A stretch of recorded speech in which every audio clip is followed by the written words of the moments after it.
Jedan savjet za gips kad radite.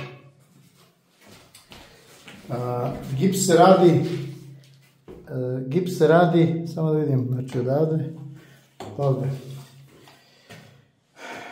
Ovo debljina gipsa je 12,5 mm. Znači, centimetar 25 kako hoćete. I ima 9, ali nećemo sad ulazim u te sitna crevca. Hoću nešto vam pokažem, znači nek me oproste kolege profesionalci gipsari. Ja nisam gipsar, ja sam moler, ali znam, radio sam dosta i sa gipsarima i znam neke cake i znam da odradim, vidjet ćete kako ću da odradim ovaj gips. Jedan savjet, znači ovdje sad ide profil.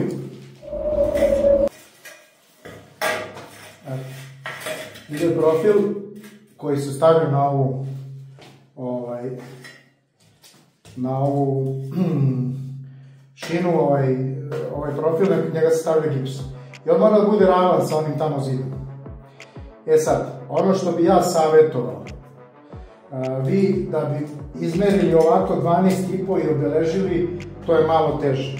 Ono što bi savjetovao da uvijek imate parče gipsa kod sebe.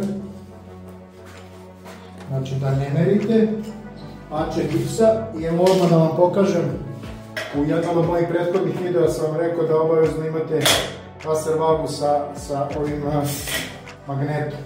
Zašto? Evo upravo zbog ovoga. Znači, stavite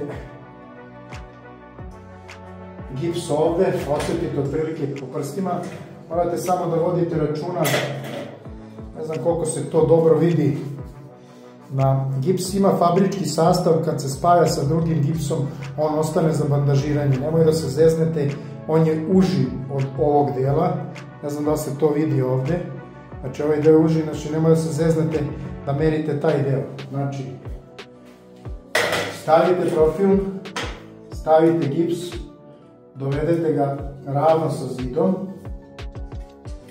i sad pomerate vaservagu i evo ga, profil je u vaservagi. Znači i vi bez problema možete da obeležite, evo je ovdje linija, evo je dole linija, pomerate,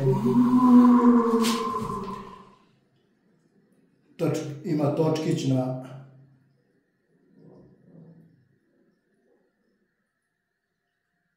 evo, pomerili smo na liniju i vi sad imate ravnu liniju na koju stavljate profil, šrafite i posle ide dalje.